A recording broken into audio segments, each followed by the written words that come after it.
This is the album, and this is the band. Well, 2/3 of the band. It is. I don't. Tomo disappeared.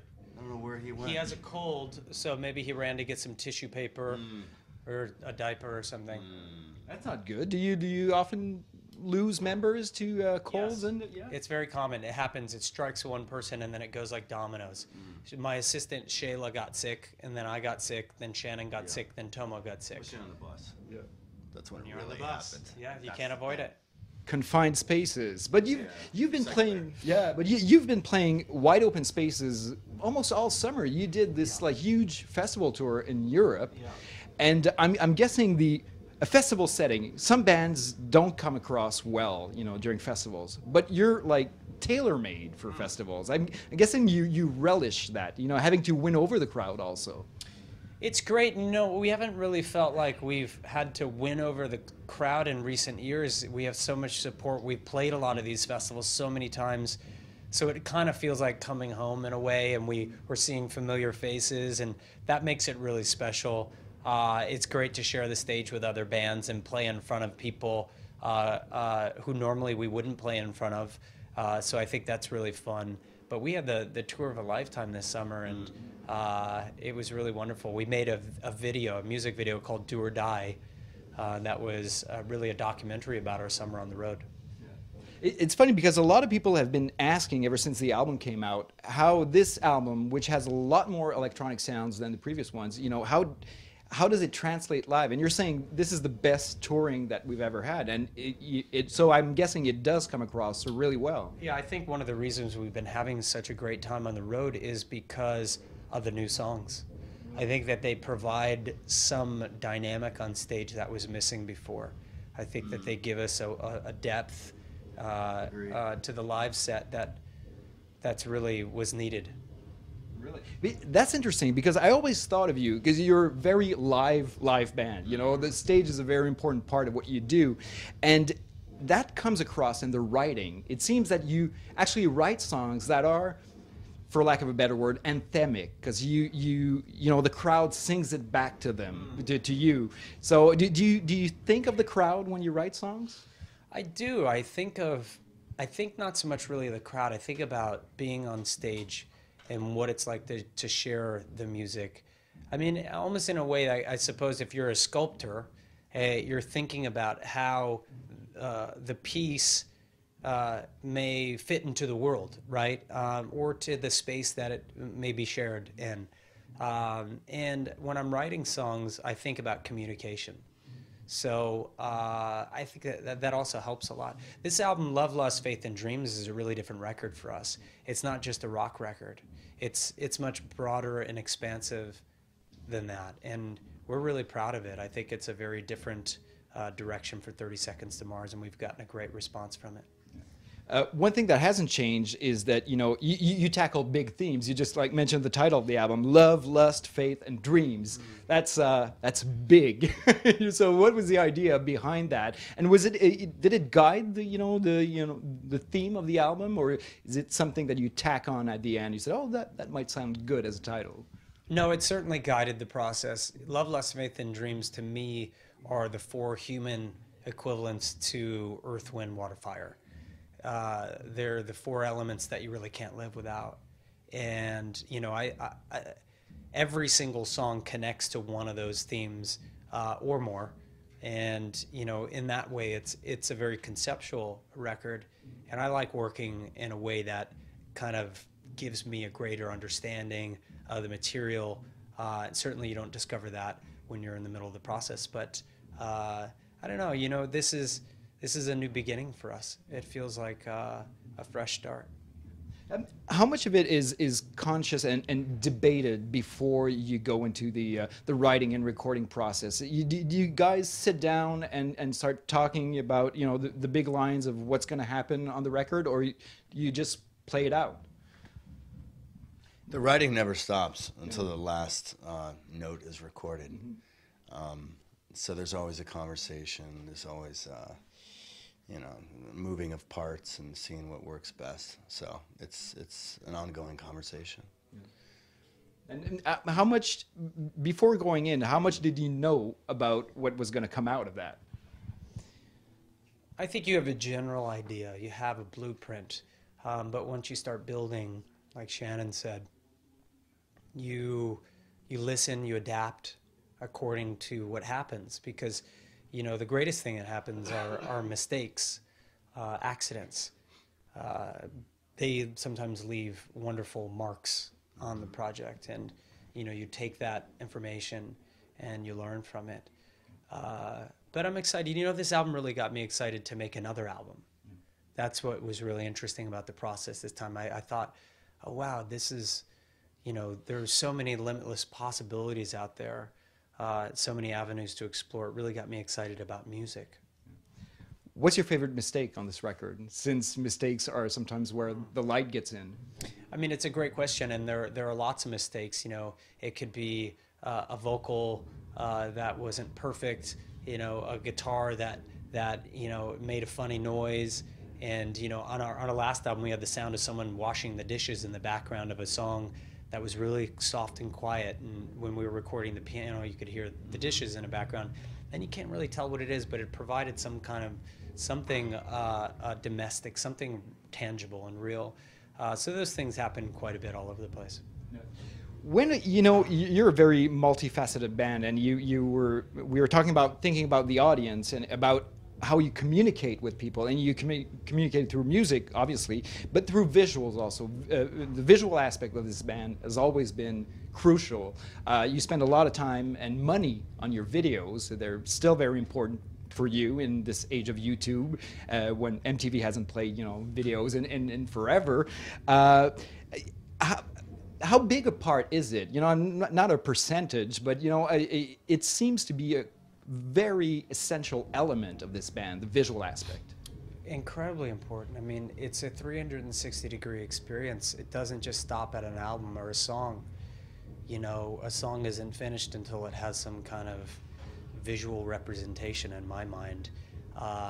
And then there's the live part of it, and the production element, the design. You know, 30 Seconds to Mars gives us opportunities to make and create all kinds of things, from books to hats, to not just products, but really wonderful creative things, and to explore technology and social media. So I like all of the opportunities that arise around making and sharing music with the world.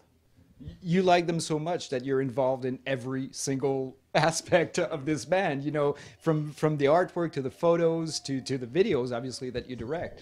Do you ever say to yourself, you know, I'm going to leave this to somebody else, you know, at this point, you know, I have too much on my plate? I think we tried that once. We left one video to somebody else, and it was a total and complete failure. You know, it was a really bad video. So, but other than that, I don't see how we could possibly let anybody else dictate our art, or, you know, kind of, you know, translate what we're trying to say. You know, I think we have to be a part of it always. But you have brought in some very important artists, you know, Damien Hirst being one of them. He's even featured in one of your videos. Yeah. I don't think I've ever seen him in a video. That was something. So how instrumental and important, and how does he tie into the theme? Well, he's a great artist, and I thought that it would be fun to represent the album and have his work on the cover of the album. There was something about his work that I thought was really provocative, and especially for me during this writing period. I think visual art is a great source of inspiration. You know, books is another. I think in some ways they inspire me more than other music does, because with visual art, especially the art that I like, which is more conceptual, abstract, and contemporary, I find it reminds me to take chances, to delve into the unknown, to kind of listen to the psyche and your instinct. And those are essential things if you want to make something really special.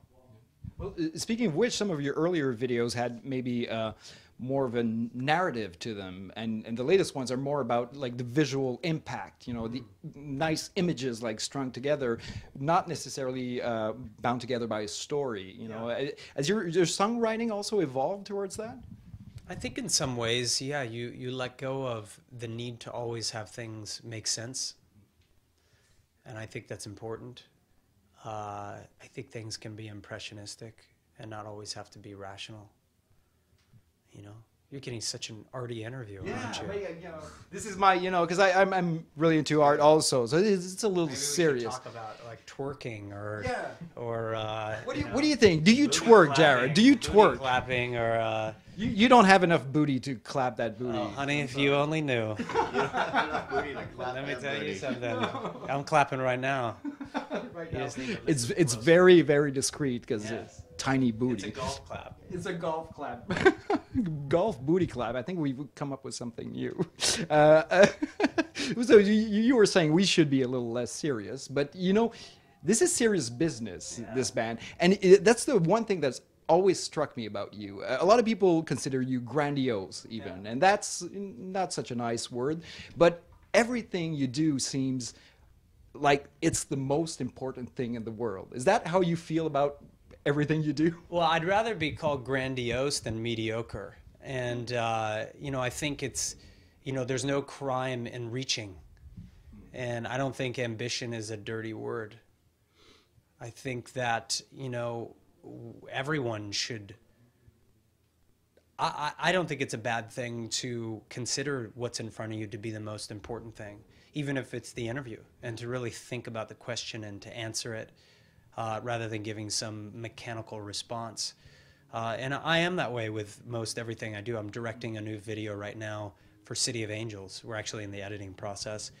And I was just at the hotel working on an interview of Kanye West and a new interview we just did with James Franco. We have all these interesting people talking about the City of Angels and hope and dreams and life, sharing deep personal stories, and it's really wonderful and beautiful, and that is the most important thing when I'm working on it. But when I come play the show tonight, that'll be the most important thing at that moment. So, I think what's interesting about 30 Seconds to Mars is with all the grandiosity, with all the bravado, when you come to see a show, it's full of spontaneity, it's full of intimacy, it's full of humor. We laugh not only at things that may happen, but ourselves quite often during the show. And that's kind of a rare. We see a lot of shows around the world. It's kind of a rare thing to have those three things. Yeah. And I like that. I would like to. I would hope, and I hope the audience likes it. So when we're on stage, I think we try to share what we would love to experience. And when we're on stages, it's not about us. It's about the audience. It's all about what can we do to service the people at the show. And I think that's why our live concerts and our touring has been so successful. Kanye West, take notes. You can be both grandiose and have a sense of humor, which is something he seems to be lacking these days. In closing, I got to ask you, Jared, because you're here and you shot a movie with a local director. So, of course, we like Jean-Marc Vallée. You did this movie, Dallas Buyers Club, and we were talking about the stage experience. A very physical thing for you. You keep in shape, you run, you exercise a lot. For that movie, you lost how many pounds? I stopped counting between 30 and 40, to tell you the truth. I had done the counting game before, and it didn't matter to me. It was more about how it was affecting me. And, when you lose weight, it's a great tool because it's not just about how you look. It changes the way you walk, the way you talk, the way you sit, the way you may lean on something in the middle of a scene because you have no energy, the way people treat you. It provides a certain amount of fragility and all that. So, it's a great asset. Is that what drew you to the character? The fact that he's, very fragile. He's also a very flamboyant character. Yeah, I mean, I play a transsexual woman. I play a transgendered person, is what you would say today. Someone who wants to live his life as a woman. And in that time, it was very, very challenging. It still is. But yeah, it was one of the things that drew me to the role was the challenges, I think. And was it hard going back, because you still lead this double life, acting and playing in a rock band, going back to life in 30 Seconds to Mars? The guys must have looked at you. You're way too skinny to do this now, Yeah, it's more like a quadruple or quintuplet life, than a double life, because there are so many different things I do. But I try not to categorize. It all comes from the same place, whether you're doing an interview or you're creating a character. It really is just, you are you, and you find creative solutions to problems. And that was a pleasure. It was a pleasure to work with Jean-Marc. He's an excellent director. I really think the world of him. And I loved his film Café de Flore. I thought it was beautiful. It's one of the reasons I decided to do the film. And yeah, it was a wonderful experience.